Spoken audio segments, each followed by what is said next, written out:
everybody. This is Donald from the Pinstripe Chronicles. We have a full chat already, which is great. Lots of people lively in the chat. We don't know where Uncle Tats is. Hopefully, he'll be joining us shortly. At the moment, it's me, Castaway, on my own here, just rocking and rolling, kind of like that movie, Castaway. Wilson. So, and how is everybody today? Friday, we made it.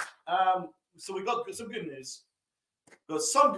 Garrett Cole is apparently out just 1 to 2 months. That is very good news. So it looks like it's just going to be a case of resting that elbow and rehabbing it without a surgery required, which is wonderful news. Like this is as good news as we're going to possibly get. It's the best news. So it's such a relief. Everybody hit us up in the chat. What's everybody's thoughts on the Garrett Cole news? That's the great news. It means that the season's still alive. We can work with this. People. We can work with this. What else can we work with? We can work with Dev. What up, Dev? We got NFP. What up? We got Donnie Baseball. Sup, Donnie Baseball. We got Stevie B. We got Jewel Coelho. What's up? What up? We got FL Diver. What up, FL? We got 01 in the chat. We got a whole chat here. We love it. Friday morning. Happy Friday. We got Rob's dad in the chat. Salute to Rob's dad. I hope everyone's doing there. Donald, I think it's going to be longer than 1 to 2 months for Cole. You're right. Actually, to be honest, I think that's very much a conservative. I think that the most likely estimate is between 10 to 12 weeks. I think that's the most likely scenario. I can see 10 to 12 weeks. So that would take us into about June, I think is more likely. I'd say mid-June. We should get Garrett Cole fully healthy, which is good news. And we've got Uncle Tats in the chat. Salute, Uncle Tats. What is going on? Happy Friday, everybody. How's it going? Yeah, so NFB says 10 to 12 weeks is most likely. Yeah, I think so too. But at least it ain't the end of the season. We've still got a season out of it. But the bad news is we lost an excellent opportunity to get an Dylan Cease here to really make this team over the top. But we'll get into that soon. We got the Upper Deck show. Join us on Sunday, me and Lynn, on Sunday. We should prepare for the worst and hope for the best, manage those expectations. Join myself and Lynn on Sunday for the Upper Deck. We will further break down this week's news. We got Mazza. Salute to Mazza. How are you, my guy? All right, Uncle T, what's happening? All right. So, look, this whole thing with Cease, it's really pissed me off. Everybody knows, I've wanted Cease for a while. I thought he could have been. Look, you're not going to replace Cole. All right? I think that narrative is easy to swallow. All right? There's nobody out there that's going to give you that type of production. But you still needed rotation depth. And the issue now is that where do you go from here? Cease was a guy, and here's why I'm leaning more to trade at this point. For anybody, go to Bieber, Tristan McKenzie, try to get somebody. I brought his name up. His name, Li brought his name up in another stream, and I'm like, I actually forgot all about McKenzie.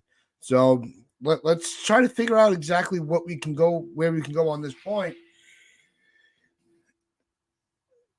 The fact that Cease went to the Padres is kind of like, and for Thorpe was in the deal. I'm like, I know. It's tragic. Like we had him. Isn't that a tragic? It was kind of like that salt on the wound. You know what I mean? I'm like, you got to be freaking kidding me. Drew Thorpe was the freaking guy on the deal. Oh my god. So that just added to my frustrations about the whole thing. But let's not just. I don't want to hear well, the Yankees should have done more to get him because the Yankees were, they were staying in contact with the White Sox. They just didn't like the package we were offering. So there's nothing you can do about it. It's over with. We move forward. We look forward, and I think that it's gonna have. We're gonna have to ride with what we have, and I'm okay with that. I've accepted that. All right, I've come to terms that we may have to. We're going to have a guy like Warren that's going to be in the rotation until Cole comes back, and I'm good with that. I think because they don't have to have surgery, and they're saying it's 10 to 12 weeks. This team can absolve the risk of not making another deal. And I don't think it's going to be, I don't think it's smart to go and just overpay for a free agent. And I also think the Yankees are being smart, not overpaying with prospects for a trade. They've been calculated all year, all off season. We've been saying they've been very calculated with every move they're making. So until they show me that they're not making the phone calls, they're not trying to get anything done, I have to believe they're doing their diligence to improve this roster. Because, like our owner said, and we're going to hold them to this until the end of until the deadline. Pencils are not down, so there's still a chance that something can happen. In the 13th hour of any given day until opening day. I'm worried about our pitching, man. Even with the 10 to 12 weeks, I look at our rotation. You move everybody up a spot. So Rodon's now the number one. Stroh the number two. 3, Nestor Cortez. I don't like Nestor Cortez as a third starter for sure because his pitches look dead. And Clark Schmidt, 4th starter. 5th starter looks like Luke Weaver. I don't love it. Certainly not right through to June. This was the concern that I had, that we weren't adding another arm before spring training, because now we're in a desperate spot and the market's dry. The one guy that we could have acquired that could have put us in a really good spot was Dylan Cease, and we didn't get the job done. I looked at the names that were being banded around prior to the Yankees stopping negotiations with the White Sox for him. And these were all guys that we all would have made readily available. I mean, it was, Pereira, it was Peraza, Chase Hampton, Will Warren. I mean, Beater, and the only one that I wouldn't have gotten rid of in that scenario was Beater. So, you could have made a package work from the sounds of things. It sounded like it wasn't just Spencer Jones. So, I don't know. I think the Yankees, well, it sounds like the Yankees thought that, they're going to be fine to go with Garrett Cole, and they'll wait it out, and then maybe the market will strike, and then they can go make a deal for Dylan Cease later in the year. But that was the same miscalculation that they did with Bellinger last year. When you have an opportunity to acquire these players, you need to acquire them. You need to get these deals done. At the end of the day, as Donnie Baseball says here, the only untouchable for me is Jones and Dominguez. I completely agree with you. There's no question about it. The only untouchable for me is Jones and Dominguez. I would also add Wells to that, because Wells looks like he's going to be our starting catcher. But at the end of the day, there wasn't really anyone I would have not made available other than Dominguez and Spencer Jones. You can live with losing one of these guys, even if it's Arias and Lane. At the end of the day, you have a chance to add a durable 200-plus strikeout pitcher that'll give you that every single year. You take that. You take that opportunity. You don't know what we have yet in Hampton. You don't know what we have in Will Warren. There's a better chance that Dylan Cease is going to be much better than both of them combined. So I don't see why you wouldn't have gone over the top to make a deal happen. So I think we miscalculated that, and we're now paying the price. I don't love our pitching options. I mean, can you guys really trust that our bullpen's going to withstand the strain that I would say conservatively 3 starters out of 5 isn't going to give you any length. We know that. Our 5th starter is not going to give us any length. Luke Weaver's going to give us length? No, that's not happening. Nestor Cortez, he's a 4-inning pitcher. He's not giving us any length. Clark Schmidt is a 5-inning pitcher. He's not giving us any length either.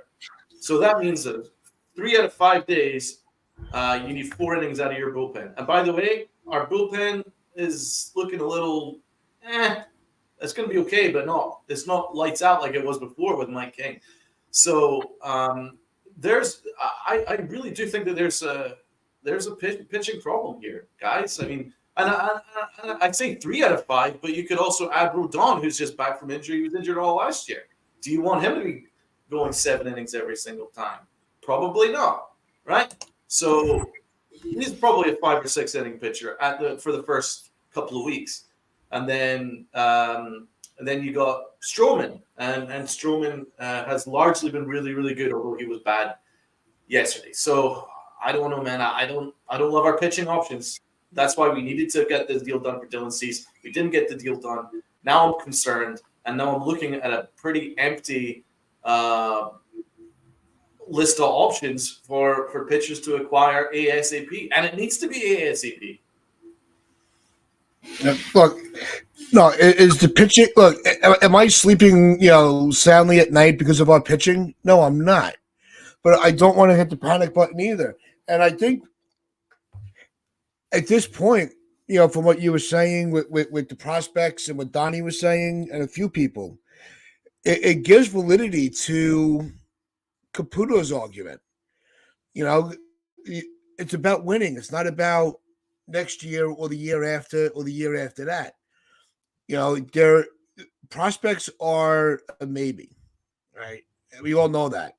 Some work out, some don't. We have not given up anybody where it's like, wow, we really missed out on that guy.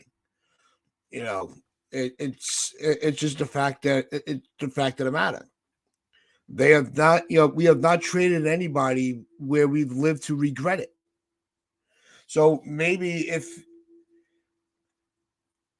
they should just, put everybody on the table.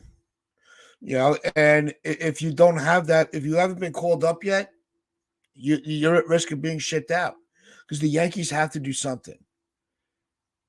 That's it, 100%. And I appreciate them being cautious in how they make their moves and not panic and do something stupid.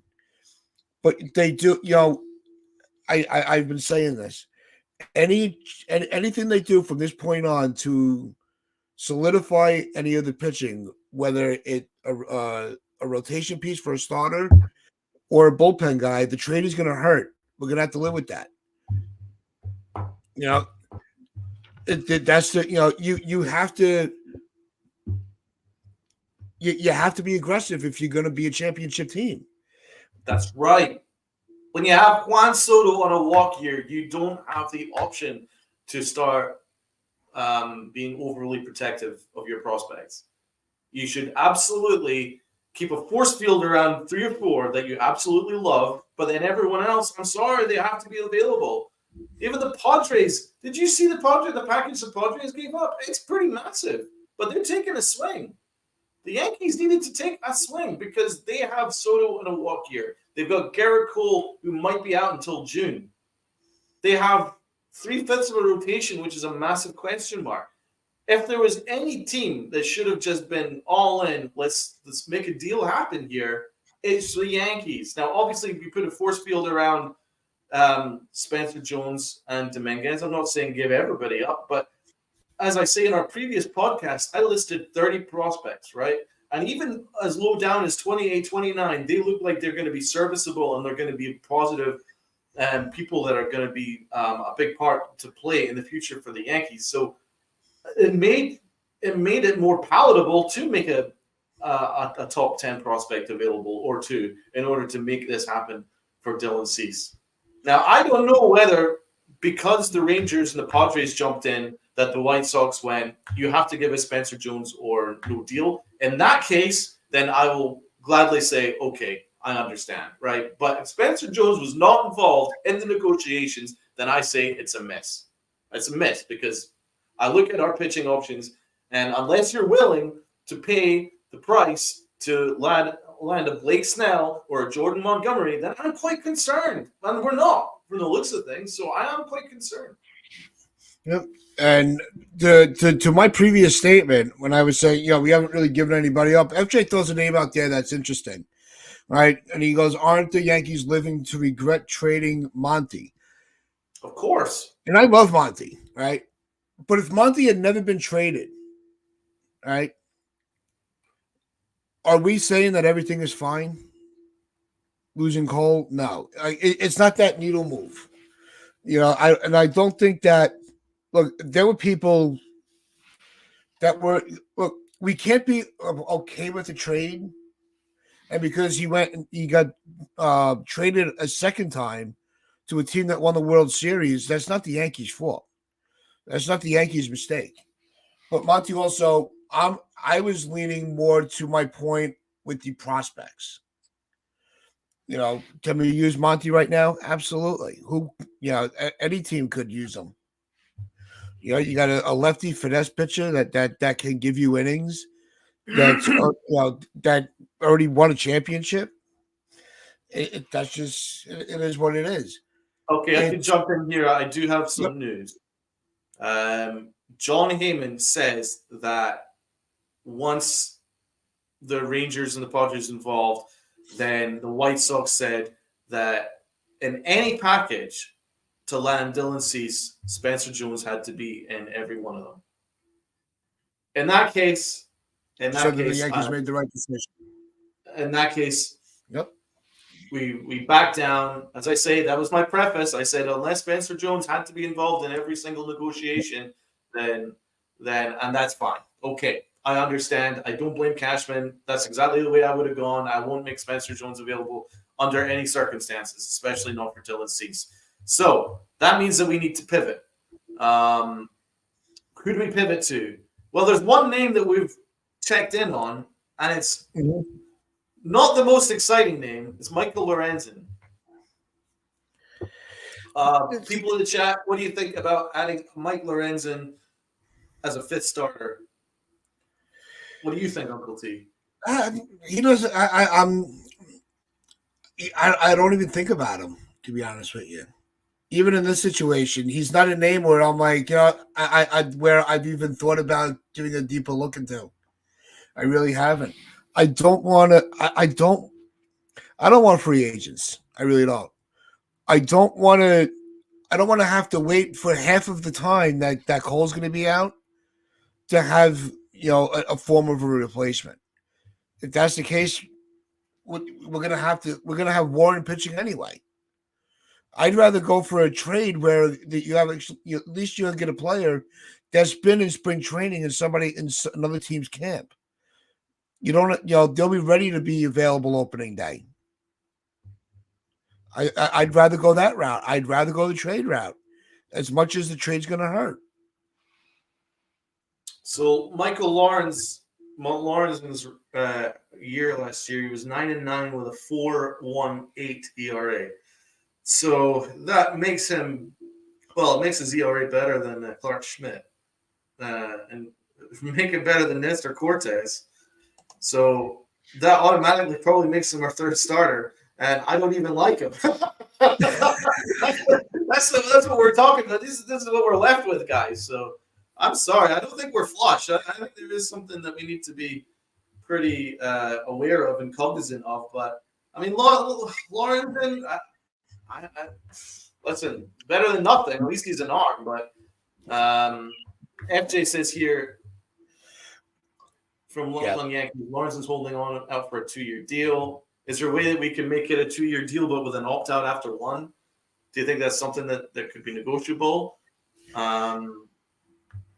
He would be a temporary help and wouldn't cost as much as Snell or Monty, but really, we're the New York freaking Yankees.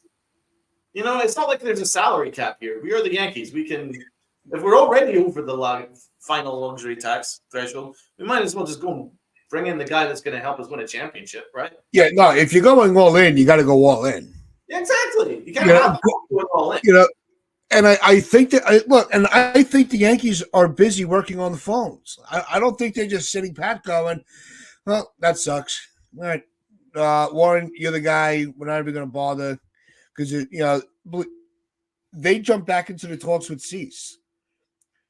Right, the White Sox stood their ground on the prospect they wanted. The Yankees stood their ground on a prospect they weren't willing to move. So the White Sox went to the next option, which was the Padres.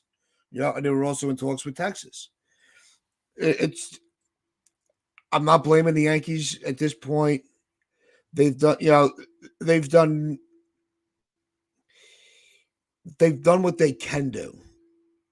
And I think that they are putting the extra effort in. I think they're making that extra phone call. I want to believe that. You don't trade for a generational talent. You don't trade for a 1-year rental for Juan Soto and then just throw in the towel. You don't do it. And if like you were saying, if they are doing that, oh my God, the Bronx is going to burn down. If at this point they just waved the white flag, that I can't tolerate. As long as the reports are coming in that the Yankees were in on this one, the Yankees were in on that guy, the Yankees are in on that guy, I can sleep at night knowing that my team's not throwing in the towel because we lost our ace. Oh no, that's not the case. Of course, Yeah. Cashman's checking in. There's no question about it. But you want to. It's still a results business. So you still need to get the job done. So we went in for Yamamoto, didn't get him. We checked in on Corbin Burns, didn't get him. We went in for Dylan Cease, we didn't get him. Made an offer for Blake Snell, didn't get him. Well, it doesn't look like we're going to get him. And none of it's really the Yankees' fault. Nope. In any of those situations, they're not. Yamamoto, not his fault. Not Cashman's fault. Definitely not his fault with Dylan Cease because I'm not giving up Spencer Jones. Other people might, but I wouldn't. So I can't blame him on that. Corbin Burns, well, I don't know what the offer was. I think it was Spencer Jones for Corbin Burns as well. Yeah. In which case, probably a no deal as well. And then Blake Snell is clearly just wanting to go to Anaheim. So I don't blame him, but still, it's a results business. We're not getting these arms. We had to settle for Stroman, which looks like a very good deal, but still was not on our top 5 list of starters to land. And now we're in this spot where we don't really have a lot of options on our rotation. We have to hope that Beater, Luis Heel, Will Warren, Chase Hampton just develop really fast and are ready to go ASAP. But remember, guys, these are guys that we should be trusting for 2025. This is our all-in year. And this is not a rotation outside of Garrett Cole, which I want as an all-in year. And then you look at our bullpen, and our bullpen looks a little up in the air too. Yeah, it'd be negligible to or it would show that you're really not paying attention if like you said. I could sleep. I'm comfortable with the pitching that we have, but I'm not saying that what we can win with what we have. I think we could. I think NFE used this term before. I think we could weather the storm with what we have until Cole is back. But at least it gives me a more reassurance knowing that they're still making the phone calls on guys that teams are leaving available. The first report after Cole went down was that the Yankees got back into the talks for Cease. There was no the Yankees should. No, the Yankees did make the call. So that's why I'm really not trying to jump into panic mode. And I don't think anybody should be in panic mode. No, I mean, my being critical is no panic. It's just being honest and looking at our issues without rose-tinted glasses. Because I'm looking at a cause and effect situation. So we take away Garrett Cole. right? That means that we need to move up one of our 6 starters to be our 5th starter, right? So that moves everybody up one spot. So then you're looking for, if Luke Weaver, for instance, is our 5th starter, then we're asking for Cody Putty to eat a lot of innings as a long reliever / middle reliever out of the bullpen, right? You're probably asking a lot of innings. You're asking for a lot of innings out of bullpen arms, a lot of innings out of bullpen arms, because Nestor Cortez, best will in the world, he's not going to give you what he gave you before. He's not that guy. I'm sorry, he's not. I saw a comment from Damien where he says, well, we can't trust what we saw last year because he was hurt. Well, just look at what you're seeing in spring training. His pitches look dead. I mean, it looks like I've got more life in my pitches than he does, and I don't throw. So, like, it's just his pitches are hanging in the zone, guys. So let's be honest about that.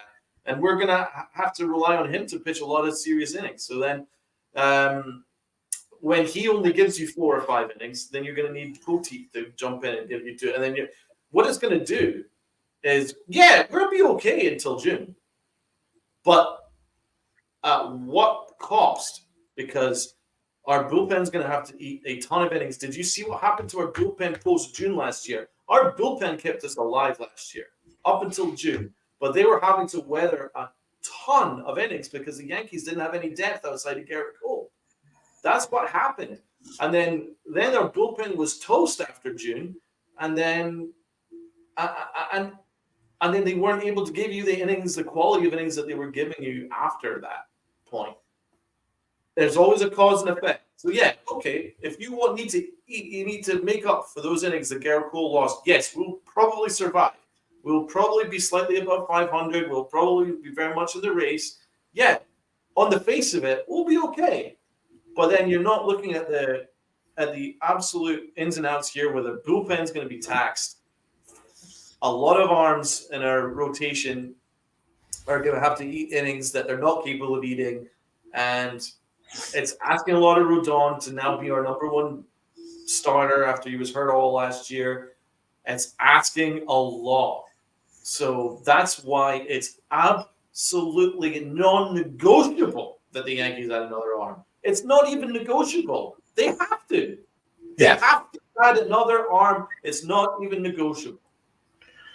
Well, that's why I'm saying it's one of these. I would rather go for I'd rather make a trade than a free agent. I want somebody that's going to be ready to go. I don't want to have to wait. I don't think the Yankees can afford to take the risk of going, all right, we'll sign a free agent and we'll wait a month for him to gear up. And, at this point, at that point, I'd rather have somebody that can that can start for me opening week. That would, that would make me feel a little more comfortable. Not to say that if we make a trade, that's going to save everything. Like I said in the beginning, there's nobody out there that's going to replace the production of Cole. It's not going to happen. The only thing you can hope for is get somebody that's going to get you the innings. It's not going to be you're not going to get the stats of Garrett Cole, but you need somebody to replace the innings and take the pressure off the bullpen. The other thing that's going to come into effect, right, about the bullpen being taxed, is and also with the starters, we're going into the season with a much stronger offense. So you're going to have you have to anticipate having a significant increase in run support. So you're not going to have pitchers trying to get off a perfect game every day, because the Yankees last year, we felt like we were lucky if we got a crooked number. That's a good point. About 9 innings. We could have crooked numbers in every inning this year. So it helps you sleep at night. That also, I don't know why I'm using that term today. Can you explain that one to me, Donald? Sounds like you need sleep, bro.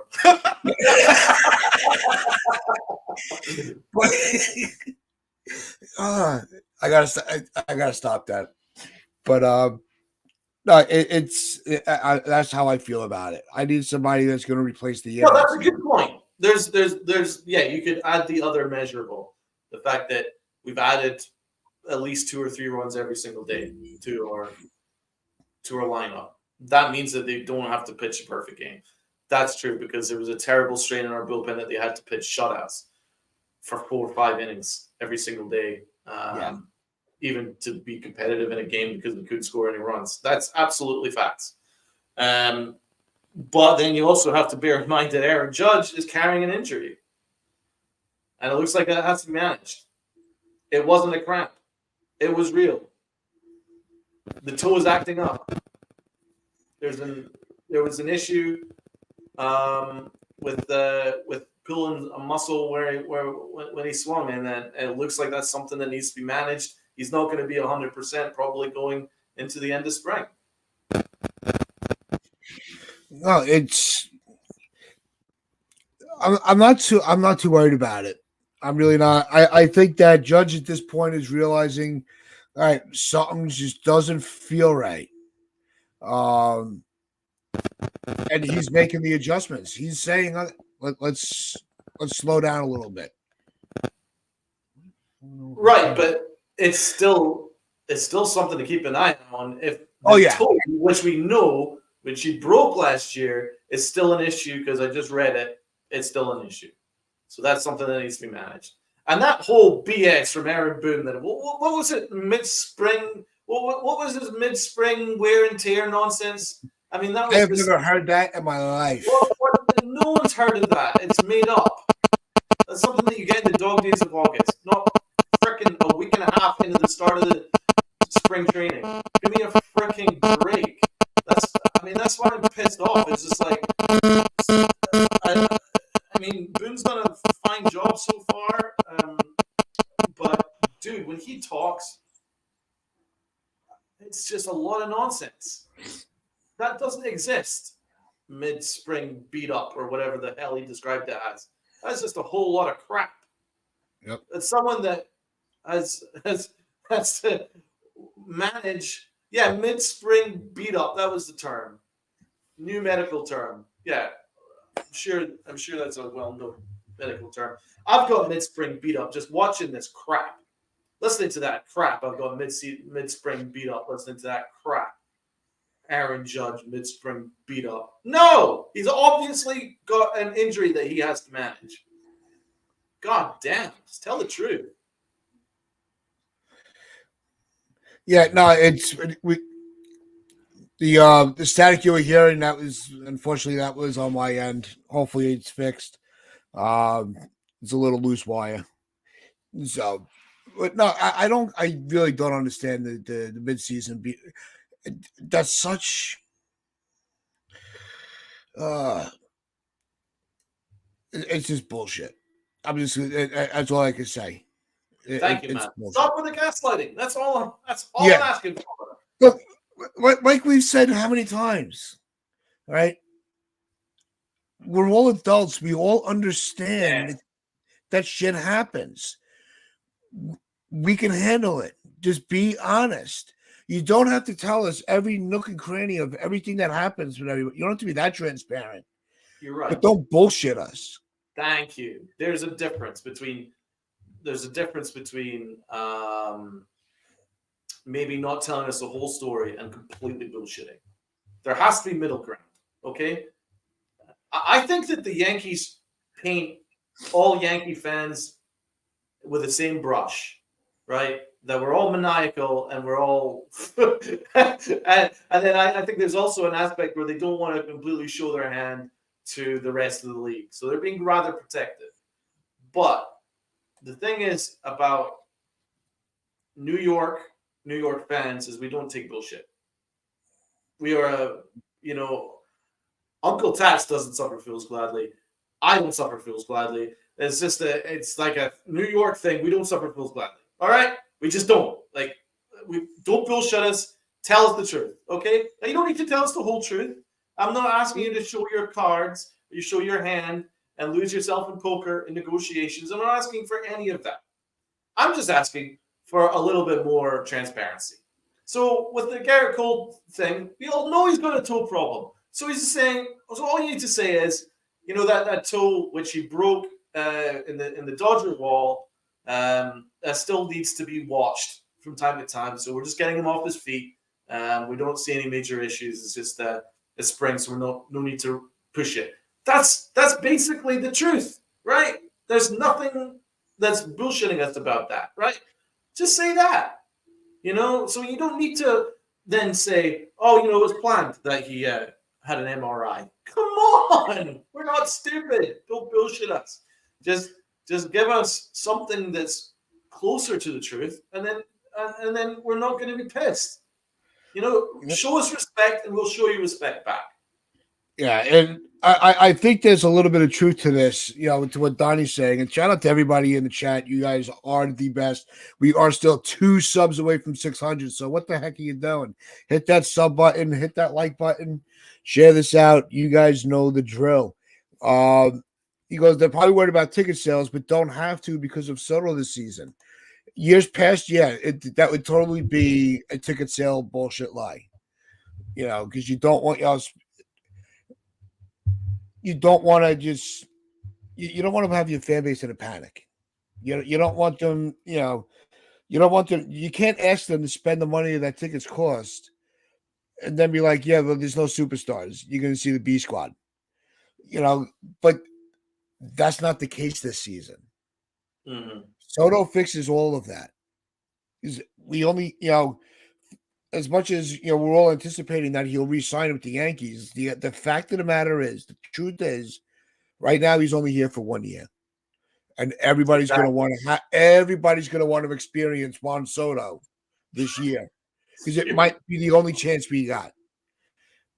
The other comment I saw here was from Joan.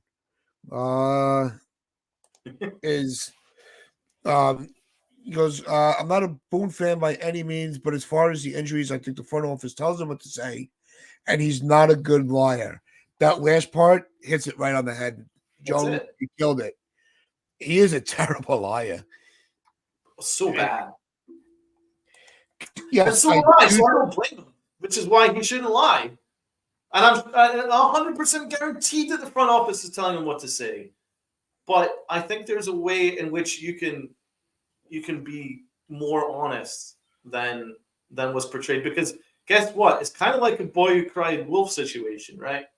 The more and more times that you say, "Oh, it was planned," "Oh, he'll be back tomorrow," and he's not back for a month and a half, right? The more and more that continues to happen, he's been doing this for years now, the more we completely distrust whatever they're telling us. So we don't know what's true anymore. And that's why you have to be truthful to some extent. Because we don't know, as fans, everybody in this chat, you do not know what they're telling us is actually anything remotely close to the truth. Because they've lied to us for so long. And I don't think that's the right way in which you handle a fan base. As Uncle Tat said earlier, they don't want to cause a panic. But that's what I'm saying. I think that they paint all Yankee fans with the same general brush, that we're all going to lose our frickin' minds and we're all going to run screaming with news about Aaron Judge, right? There's a lot of smart baseball fans out there that have been watching the Yankees since day dot, right? So we can live with the news as long as we hear the news straight up. That's what I'm saying. Don't give us everything, but at least give us enough that we know that we're not being lied to. Yep. Like if they would have come out and said, like, say Boone would have come out and say, yeah, I just didn't like his expression, his facial expression on that swing. So rather than rather than him force himself to push through it, in spring training we gave him the rest of the day off. Is anybody pissed off at that? No. Is anybody? No. And it's but then it turns out he goes for the MRI. There you go. It's it's planned. What happened to it was planned? And that's where we got confused in the start of the show on Wednesday, because I was on so little sleep. I confused my arguments between Cole and Judge because no, it was bullshit. We were lied to. Yeah, absolutely. We're like, me and Rob were like, what is tap? And it's just Tats being Tats. What can I tell you? But it's I think not, we're all adults. We all understand. How many times have we said on our show and in other streams that Yankee fans are some of the most knowledgeable baseball fans or sports fans that you'll find? There's not much you can fool us on. We are locked in. We probably watch more baseball than the front office does. So it's we're all adults. We can handle it, and the kids won't know. Kids that are young enough to not understand it, they probably don't even notice half of the bullshit that goes on. Yep. They just they get sad that Judge wasn't in the lineup when they got to the stadium, and that sucks for a kid. It really does.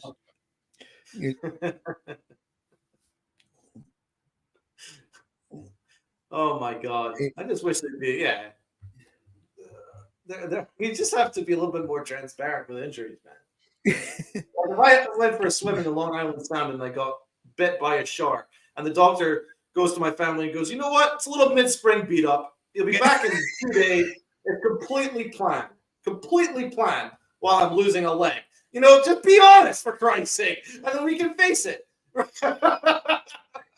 No, it's because they have the same narrative all the time. How many times do we hear about the process? The process. Well, what is the process? Can you define the process? Because it change. You keep changing the freaking narrative. I give up. We are now all adult. Well, in age, not maturities, Damien. Let's settle that one. Oh yeah, of course. Young but it's. I think there's when it comes to a player like Judge and guys like Cole, we just want the truth. We don't, and I think it could also be applied to any ball player, but these are one is your captain, and for we all know that Cole is the co-captain. Without them, you know that the fans, especially with Judge, because he's hurt every year, right? Whether it's because of his hustle or just happenstance, right? It's the, oh shit, here we go again. And trying to avoid that, you brought even more vitriol on yourself by bullshitting us. Because now we're even more pissed off than if you would have just said what I said.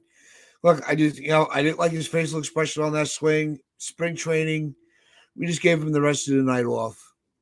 We'll see how he feels in the morning. And that's it. Problem solved.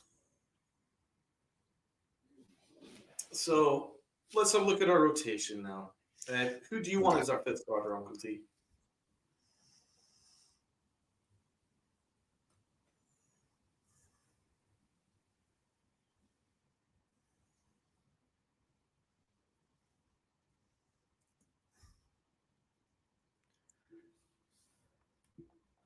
That's.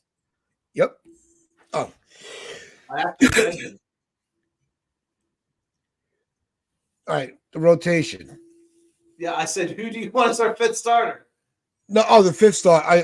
I thought you were going to bring up the rotation. That's why I was waiting for. No, I said, who do you want as our fifth starter on the rotation? I think the fifth starter's got to be Warren. Until they get somebody else, it's got to be Warren. Oh my God, I'm done. That's it. It must be Friday. It's not even the hour mark yet. Remember the old days? If it went a minute past an hour, I was done. Oh my God. one of those I times. do think until we see somebody else coming through the clubhouse, I think Warren is going to be the number 5. The number 4 is going to be either Clark or Cortez. It's all, and then you're going to have either the 3 is going to be Cortez or Schmidt, depending on who's got the 4. And everybody just was up a spot. Stroman's now your number 2, and Rodon's your 1. Okay, so first of all, I'm gonna get the Just Eat app, and I'm gonna get Starbucks delivered to your door, Uncle T, to wake you up. No, I got my coffee. It's not working, bro.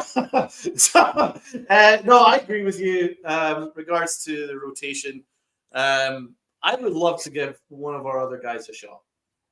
Now, I like Clayton Beater a lot, but I think he's more of a bullpen arm for this year. I love Luis Hill. Oh my God, you see his outing with 8 strikeouts.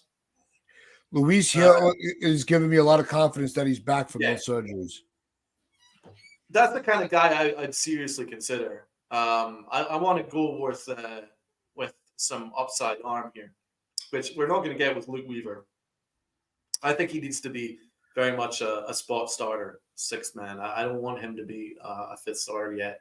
Will Warren, I haven't seen enough of him yet in spring to really get a good, firm idea that he's going to be okay. But I think Luis Hill would be someone I'd give a shot to, and I love Clayton Beater, man. I think he's fantastic.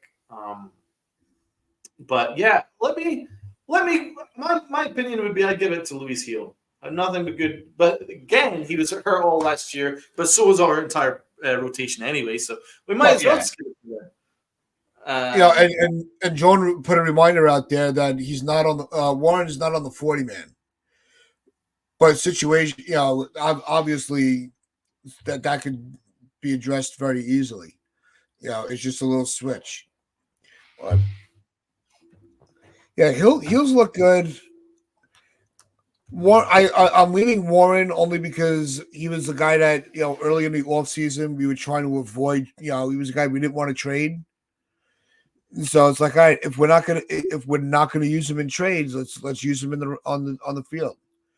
Enough of the pussyfooting where they get yanktified and we never see their full potential. Yeah, no, we can't trade this guy, we can't trade that guy, and then we never see them. Or when we do see them, they screw them all up. Hampton's another name. Hampton, I think he's 2025. I think he's next year. That's the ETA on MLB.com. The ETA is next year. I agree with that. I think he's a little. I think he needs a little bit more time to develop. Will Warren, he's looked good. They need to really ramp him up a little bit and get more starts out of him. But he has looked good, and he is rated higher than Thorpe. I agree with that. I think we should go with upside rather than just relying on Luke Weaver. Yeah, no, Weaver. Look, I like Weaver could be he could be King's replacement. That spot, that bullpen guy that can give you like a long reliever spot start. I think Luke Weaver could absorb that role very well. Yeah, so because I've been trying to see who's going to take that spot. I think Weaver's kind of gained my confidence to be able to do that. I'm definitely going to like and put a massive star at this.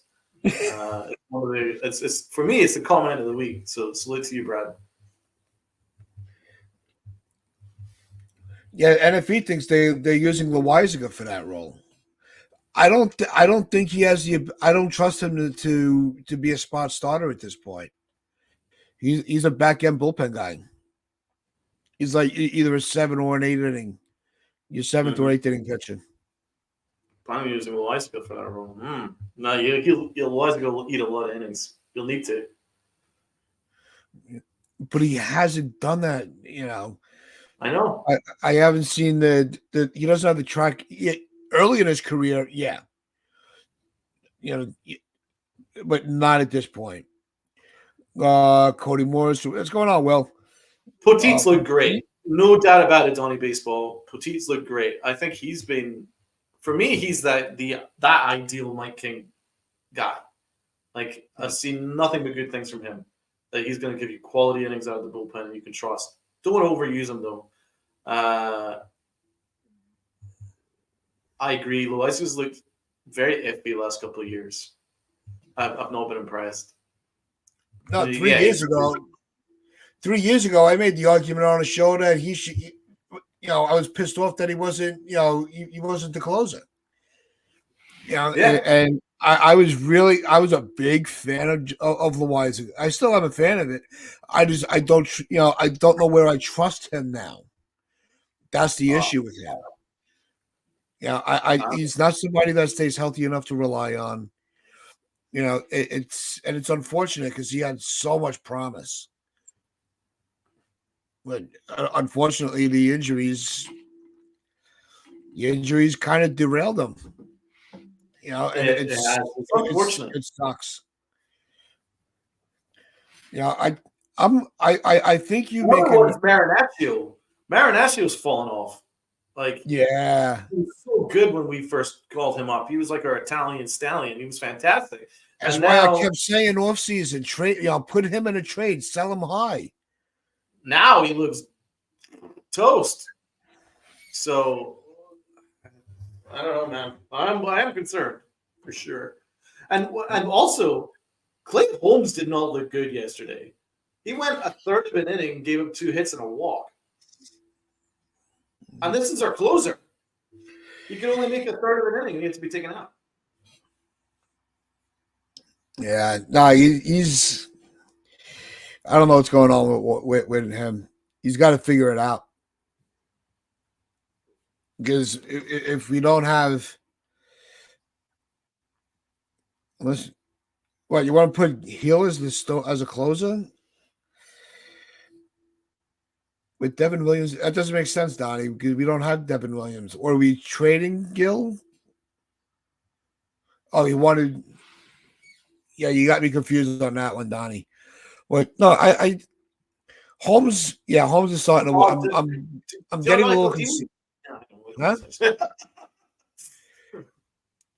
But Holmes is, in the beginning, I'm like, all right, you're trying to, you might be working on stuff, but now it's starting to become a concern.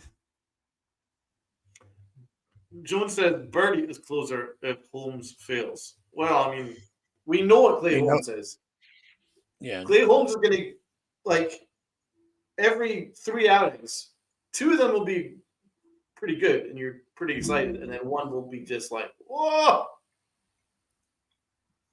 And that's him. Like, if you trust that 67% of the time he's going to be pretty good, but the other third of the time he's going to stop, then I mean, all right. And that's on the Yankees if they trust that. I don't trust them. I mean, and yes, they started with spring, but a third of an inning, 2 hits and a walk. I mean, that's not what you're asking for from a closer. No. At all. You should be doing much better than that, even in spring.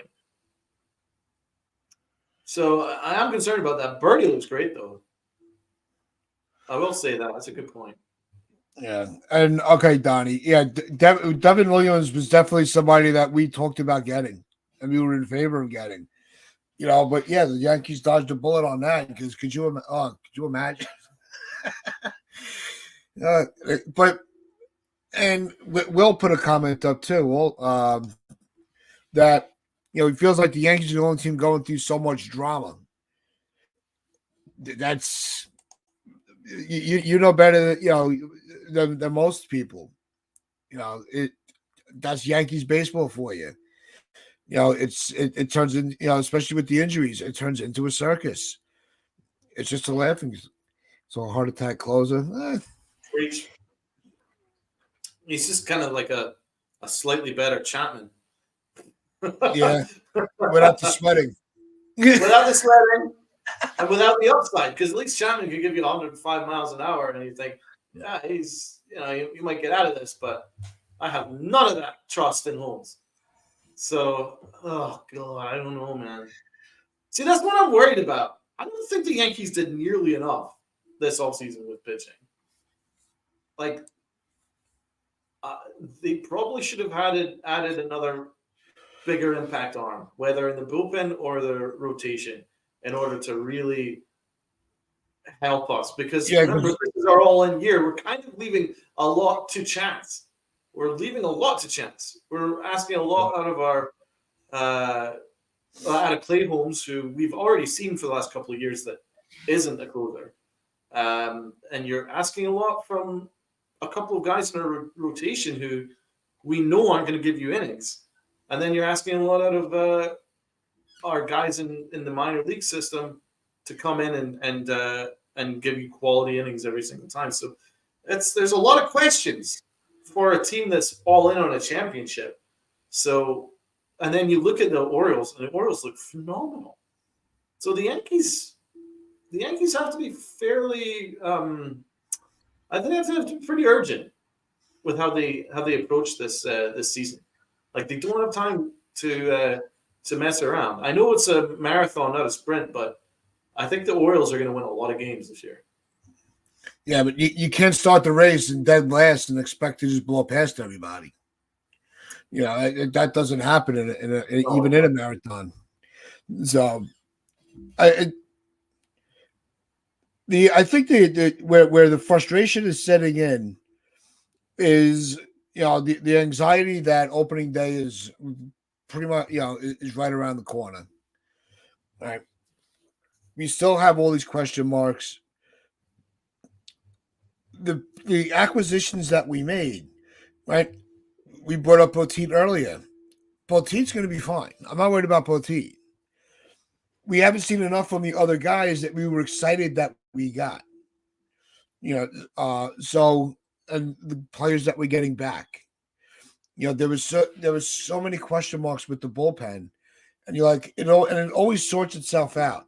And the Yankees, for some reason, and actually, I know the reason. It's the pitching staff. You know, they usually find a way to put it together. And although I'm not jumping through hoops for the bullpen, I'm not going to panic yet either. You know, I'm not worried. I'm not overly worried. I think that everybody's gonna fall into their own place. Yeah, Morris not so much.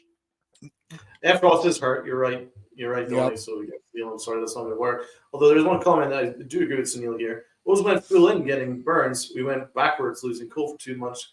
Didn't get enough. That's kind of my viewpoint. It's like they went all in. They got Soto, and then they've kind of backed away from all in, and they're just sort of like, Well, no, see, that's our the fan. We have fans as fans have to take blame for that too, because they were willing. You know, what they kept in the concern. Well, like, no, we can't get rid of that guy. You can't get rid of that guy. No, you can't have that guy in a trade. You can't have that guy. yeah, but we're not in charge of that. Cashman's in charge of that. It doesn't matter what the fans think.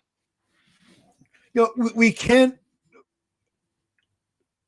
agree that we didn't want to move any of these guys, and we're glad that they kept, you know, guys like, you know, Warren and Hampton and you know, Dominguez and Jones and the Arias and Perot. You know, we're so happy we still have these guys, but we still want to scream that they didn't do enough. Meanwhile, those were the players that we would have had to lose to get better. So, Well, it's a pick of you're poison. right. We don't. Fan base in general doesn't know what they want because we have prospects that they absolutely love. I agree with that. But at the end of the day, it's our front office that makes that decision, and I don't think they meant. I think they backed away after they lost out on Yamamoto. I think they've kind of backed out on going all in on certain pitchers that could have really helped.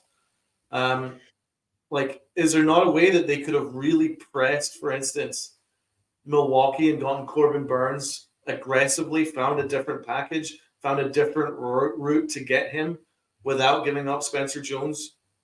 And I the same don't with think. Dylan Cease. Like, did they have to wait until mid-March and then a bunch of other teams jumped in at that point?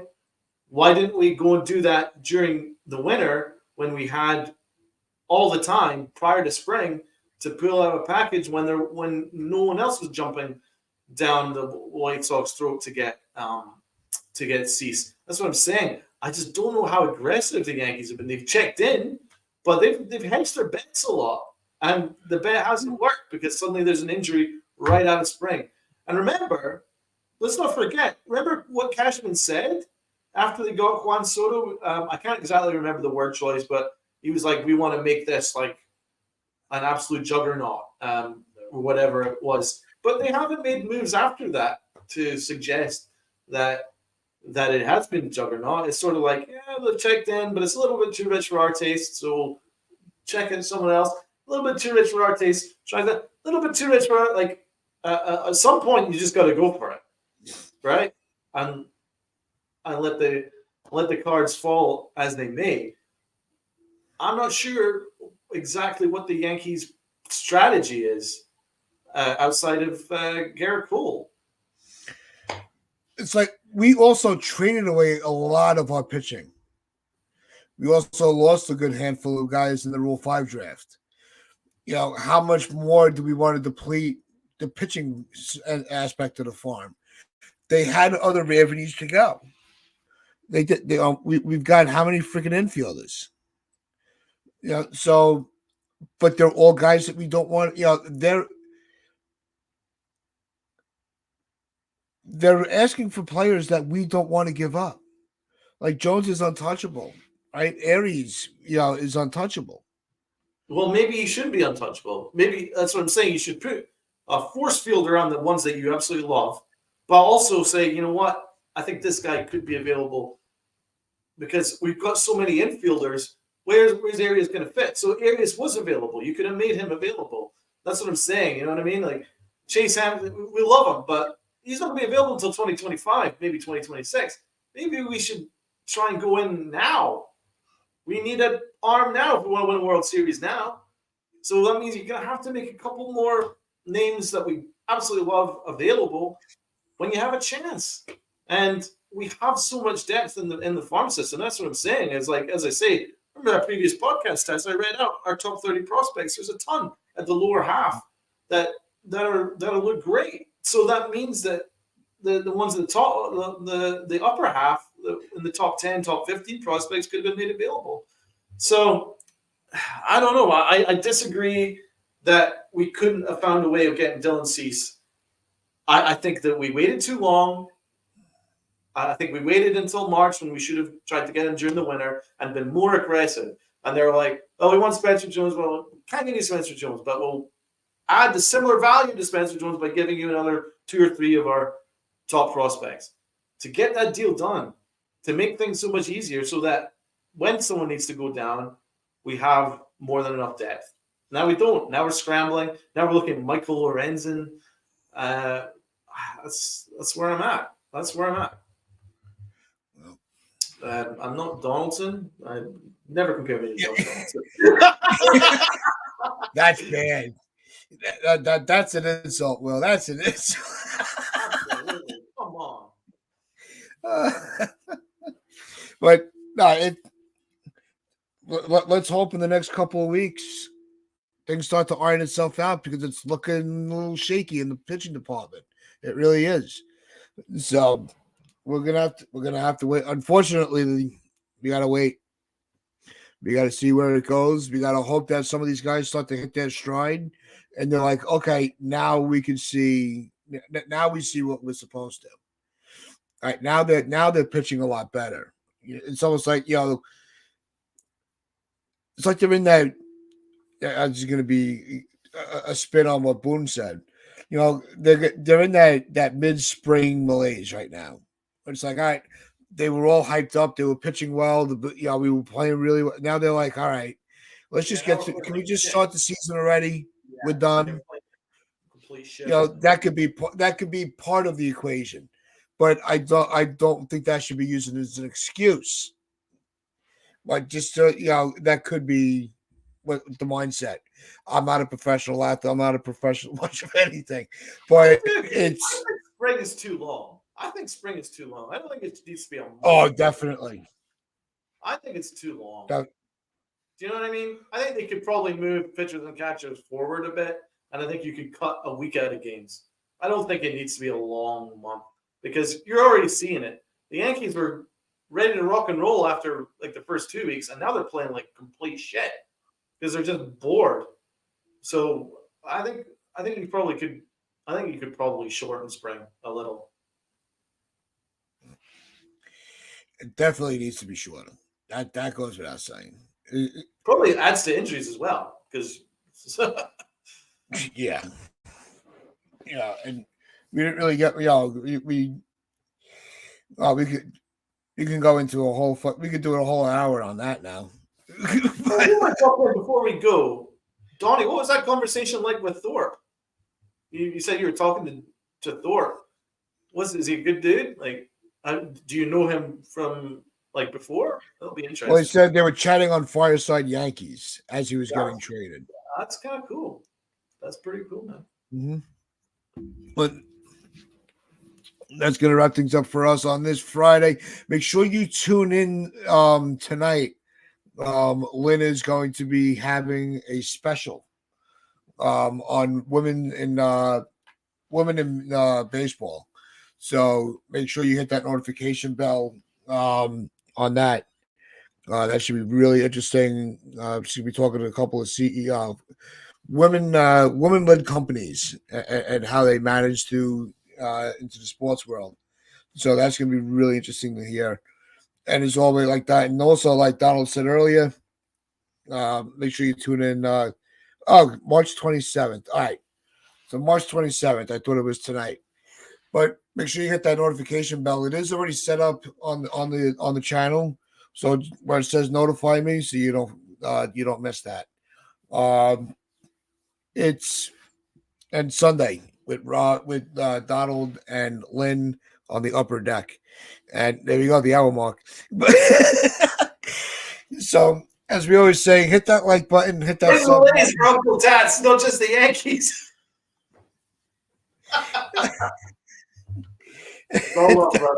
We'll get there. So, where was I on my speech here?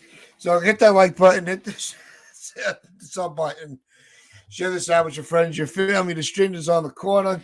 This has been an episode of Pinch Time Chronicles. And as I always like to say, wear your pinch your pride and play hard.